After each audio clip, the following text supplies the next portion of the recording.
Right, so as you might have seen the other day, in a question put to him by Labour MP Rupa Huq, David Lammy, our drip of a Foreign Secretary and no stranger to expressing his own deep devotion to the State of Israel, accidentally found his spine and ended up calling what Israel is doing in Gaza by way of the blockade of aid into the Strip a breach of international law. Oh, there'll be trouble. He was right for a change, of course, wasn't he? It is breaching international law. It has done for decades in many other ways. But in the context of this aid blockade, which was the focus of the question put to him, he was right. It's a clear breach to be using starvation as a weapon. Yet within hours, Lammy clearly had a dressing down, and a statement issued by Downing Street clarified that Israel was actually only at risk of committing a breach of international law. Starvation, according presumably to the former alleged human rights barrister that lied his way to becoming our Prime Minister, Keir Starmer, is just a little bit naughty, not actually illegal then. Some humans have more rights than others, it would appear. Well, this is par for the course for Starmer when it comes to Israel, shielding them at every turn. But now the law might be turning its focus on him. So will Israel shield you, Keith? Probably not.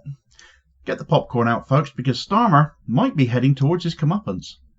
Right, so with Israel having resumed every bit of its atrocities in Gaza once again, the timing of the launch of a new international legal coalition to challenge the illegal actions of politicians from around the world, aiding and abetting those accused of war crimes and crimes against humanity, including people in Israel itself, perhaps couldn't be better.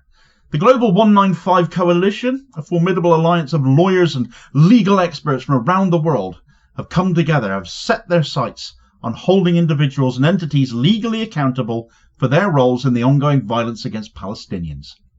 Amongst its targets are not only Israeli officials and military personnel, but also foreign politicians and institutions accused of aiding and abetting those alleged crimes.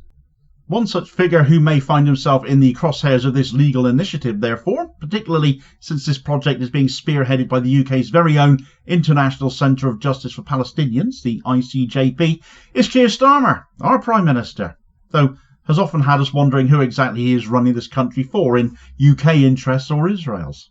His unwavering support for Israel and consistent refusal to condemn its actions have drawn widespread criticism for quite some time now, right down to attempting to change the definition of the word genocide. And if that isn't an obvious example of trying to protect Israel from facing the consequences of their crimes, well, quite frankly, I don't know what is. The Global 195 Coalition was launched on Tuesday, to basically zero fanfare in the UK media, despite this launch taking place right here in the UK, in London. This initiative has come into being as a direct response to the global failure to hold Israel accountable for its actions in Gaza and the occupied Palestinian territories, alongside those who have incessantly provided cover for them politically.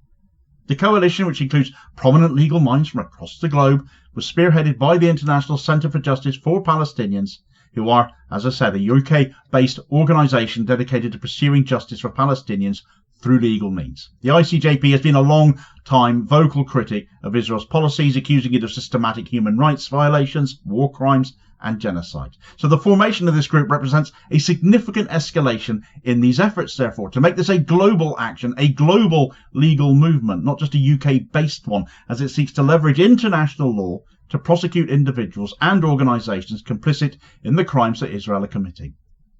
At its launch event, the ICJP emphasised that the coalition would target not only Israeli nationals, but also foreign politicians, military officials, corporations that have facilitated or supported Israel's actions. Broad scope underscores the coalition's belief that accountability must extend beyond the immediate perpetrators, and that makes sense, such as those who might have International Criminal Court arrest warrants out for them, just as a for instance, to include those who enable or condone their crimes, shield them from being held to account, and this is where Keir Starmer could find himself on Global 195's list. Keir Starmer's record on Israel has been gut-wrenchingly unforgivable. A former human rights lawyer, as we know him to be, so he can hardly feign ignorance about such matters. Starmer has consistently taken Israel's side, citing national security and the right of self-defence over and over again to excuse their actions. Even in the face of overwhelming evidence of war crimes and human rights abuses, he has gone that extra mile for them. His refusal to describe Israel's military operations in Gaza as genocide, to acknowledge the war crimes committed as war crimes, has disgusted an entire nation. But then this is a guy who describes himself as a Zionist without equivocation. The only surprise to many of us here in the UK is that on this he actually seems to have told the truth for once. One of the most damning indictments of Starmer's complicity came from Francesca Albanese, the UN Special Rapporteur on the situation of human rights in the Palestinian territories. And we're all very familiar with her by now, and if you're not, well, you should be. In a statement late last year, though, Albanese called for Starmer to be investigated for his role in aiding and abetting Israel's war crimes. She argued that his refusal to condemn Israel's actions and his continued support for arms sales to the country could amount to complicity under international law. Well, let's test that then, shall we? This accusation placed Starmer in a pretty precarious position. Her word carries serious weight, and it seems unlikely the ICJP or the Global 195 Coalition aren't aware of her words, and certainly will be aware of Starmer's actions. Starmer's complicity is not limited to his rhetoric. Under his leadership, the government has maintained its support for arms sales to Israel, having been forced into suspending a handful of arms sales licenses, but not all of them, not nearly so. Doing the bare minimum, as it appeared, to keep out of trouble. That's how it all came across. Despite the mounting evidence, not least again now, that these weapons are being used to commit war crimes. So consistent has he been in this that even when David Lammy, the Foreign Secretary, stated this week that the aid blockade on Gaza, 2 weeks long, an act of starving the entire population of the Gaza Strip, was clearly a breach of international law, Starmer rode back on his words, rode back on what he said too. It can only have come from him, given Lammy's seniority in government, surely, to say that this was only a potential breach. Starvation of a population, half of whom are kids, and Starmer provides cover for Israel again, is how it all looks. The ICJP has made it clear that no one is above the law, and that includes UK politicians, but so rarely do we ever see them held to account. In a statement released shortly after the launch of Global 195, the organisation warned that it would pursue prosecutions against any UK citizens found to be complicit in Israel's war crimes. This warning can easily therefore be interpreted as perhaps people who have been serving in the IDF, but equally it can be seen as being aimed at Starmer, amongst others in the government who have supported Israel's actions. The ICJP's commitment to holding UK officials accountable reflects a growing recognition that complicity in war crimes is not limited to those who pull the trigger, but also includes those who provide the political, financial and military support, too often getting away with nothing but criticism for it.